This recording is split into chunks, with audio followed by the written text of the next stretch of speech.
Hello friends, welcome to Sangeetha's food gallery. നമ്മളിന്ന് ചെയ്യാൻ പോകുന്നത് റെസ്റ്റോറന്റ് സ്റ്റൈലിലുള്ള ഒരു മിക്സഡ് ദാൽ കറിയാണ്. ഇത് ചെയ്യാനായിട്ട് ഞാൻ 5 തരം പരിപ്പാണ് എടുത്തിട്ടുള്ളത്. ഇപ്പം ഇതില് തുവരപ്പരിപ്പ്, മൈസൂർ പരിപ്പ്, ഉടച്ച ചെറുപയർ, കറുത്ത ഉഴുന്നുപരിപ്പ്, പിന്നെ ചെറുപയർ പരിപ്പ്, ഇങ്ങനെ 5 തരം പരിപ്പും 2 ടേബിൾ സ്പൂൺ വീതമാണ് ഞാൻ എടുത്തിട്ടുള്ളത്. നിങ്ങളുടെ കയ്യിൽ ഉടച്ച ചെറുപയർ ഇല്ലെങ്കിൽ മുഴുവനായിട്ടുള്ള ചെറുപയർ ഉപയോഗിക്കാം, ഇല്ലെങ്കിൽ അതിന് പകരമായിട്ട് കടലപ്പരിപ്പ് വേണമെങ്കിലും ഉപയോഗിക്കാം. ഇതൊരു നോർത്ത് ഇന്ത്യൻ സ്റ്റൈലിലുള്ള ഒരു റെസിപ്പിയാണ് കേട്ടോ.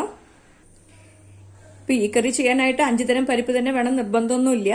നിങ്ങളുടെ കയ്യിൽ 2-3 തരം പരിപ്പാണ് ഉള്ളതെങ്കിലും അത് വെച്ചും ഈ കറി ചെയ്യാവുന്നതാണ്.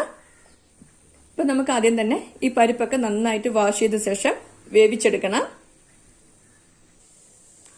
ഇപ്പൊ പരിപ്പൊക്കെ നന്നായിട്ട് കഴുകിയ ശേഷം ഒരു കുക്കറിലേക്ക് ചേർത്ത് കൊടുത്തിട്ടുണ്ട്. ഇതിലേക്ക് ഒരു 1/4 ടീസ്പൂൺ മഞ്ഞൾപ്പൊടി ചേർത്ത് കൊടുക്കുക. ഇനി ഇതിലേക്ക് പരിപ്പ് വേവാൻ ആവശ്യത്തിനുള്ള വെള്ളം ചേർത്ത് കൊടുക്കാം.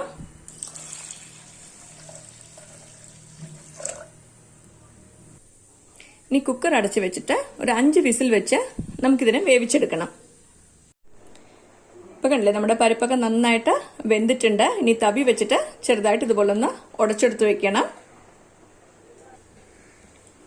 ഒരു കടായി ചൂടാക്കാനായി വെച്ചിട്ടുണ്ട്. ഇനി ഇതിലേക്ക് 1 ടേബിൾ സ്പൂൺ നെയ്യ് ചേർത്ത് കൊടുക്കുക. ഇത് നന്നായിട്ടൊന്ന് ചൂടാക്കിയെടുക്കണം.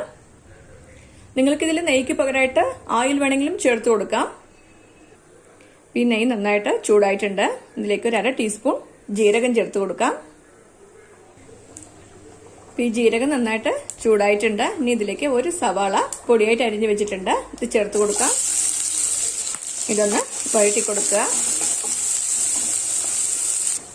ഇനി ഇതിലേക്ക് 1/2 ടേബിൾ സ്പൂൺ ഇഞ്ചി വെളുത്തുള്ളി ചതച്ചത് ചേർത്ത് കൊടുക്കാം. ഇനി ഇതിലേക്ക് 2 പച്ചമുളക് കീറിയത് കൂടെ ചേർത്ത് കൊടുക്കുന്നുണ്ട്. ഇത് നന്നായിട്ടൊന്ന് വഴറ്റി കൊടുക്കണം. ഇതൊക്കെ നന്നായിട്ട് വഴണ്ട് വന്നിട്ടുണ്ട്. ഇനി ഇതിലേക്ക് 2 തക്കാളി ചെറുതായിട്ട് കട്ട് ചെയ്ത് വെച്ചിട്ടുണ്ട്, ഇത് ചേർത്ത് കൊടുക്കാം. ഈ തക്കാളിയൊക്കെ നന്നായിട്ട് വെന്ത് കുഴയുന്നത് വരെ നമുക്കിതൊന്ന് വേവിച്ചെടുക്കണം. ഈ തക്കാളിയൊക്കെ നന്നായിട്ട് വെന്ത് കുഴഞ്ഞു വന്നിട്ടുണ്ട്. ഇപ്പൊ തീ കുറച്ച് വെക്കാം. ഇനി ഇതിലേക്ക് ഒരു 1/4 ടീസ്പൂൺ മഞ്ഞൾപ്പൊടി ചേർത്ത് കൊടുക്കാം. ഇതിലേക്ക് 1/2 ടീസ്പൂൺ മുളക് പൊടി ചേർത്ത് കൊടുക്കേണ്ട.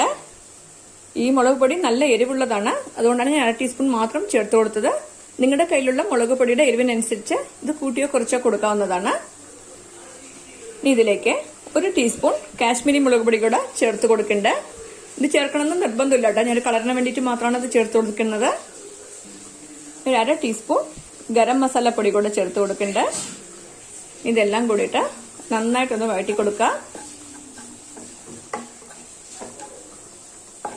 ഈ പൊടികളുടെ പച്ചമണമൊക്കെ മാറിയിട്ടുണ്ട്. ഇനി നമുക്കിതിലേക്ക് വേവിച്ചുടച്ചു വെച്ചിരിക്കുന്ന പരിപ്പ് ചേർത്ത് കൊടുക്കാം. ഇതിലേക്ക് ആവശ്യത്തിന് ഉപ്പ് കൂടെ ചേർത്ത് കൊടുക്കണ്ട. ഇത് നന്നായിട്ട് മിക്സ് ചെയ്ത് കൊടുക്കണം. ഇതൊക്കെ നന്നായിട്ട് യോജിപ്പിച്ച് കൊടുത്തിട്ടുണ്ട്. ഇനി ഞാൻ ഇതിലേക്ക് ഒരു 1/2 കപ്പ് ചൂടുവെള്ളം ചേർത്ത് കൊടുക്കണ്ട. ഇത് നന്നായിട്ടൊന്ന് മിക്സ് ചെയ്ത് കൊടുക്കുക. ഞാനിപ്പോൾ ഇതിലേക്ക് ഒരു 1/4 കപ്പ് വെള്ളം കൂടെ ചേർത്ത് കൊടുത്തിട്ടുണ്ട്. അപ്പൊ മൊത്തത്തിൽ 3/4 കപ്പ് വെള്ളമാണ് ഞാൻ ചേർത്ത് കൊടുത്തിരിക്കുന്നത്. ഈ മീഡിയം ഫ്ലെയിമിലാക്കി വെക്കണം. ഇനി ഇത് അടച്ചു വെച്ചിട്ട് ഒരു 5 മിനിറ്റ് നമുക്കിത് തിളപ്പിച്ചെടുക്കണം. അപ്പൊ നമ്മുടെ കറിയൊക്കെ നന്നായിട്ട് തിളച്ച് വന്നിട്ടുണ്ട്. ഇതൊന്ന് മിക്സ് ചെയ്ത് കൊടുക്കാം. ഇതൊക്കെ നന്നായിട്ട് മിക്സ് ചെയ്ത് കൊടുത്തിട്ടുണ്ട്.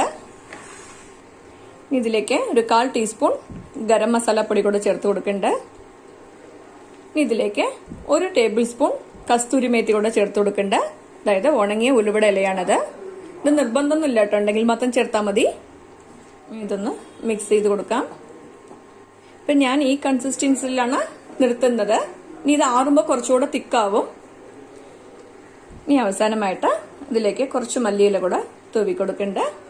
അപ്പോൾ അടുപ്പ് ഓഫ് ചെയ്ത് കൊടുക്കാം. അപ്പോൾ നമ്മുടെ മിക്സഡ് ദാൽ കറി റെഡി ആയി കഴിഞ്ഞു.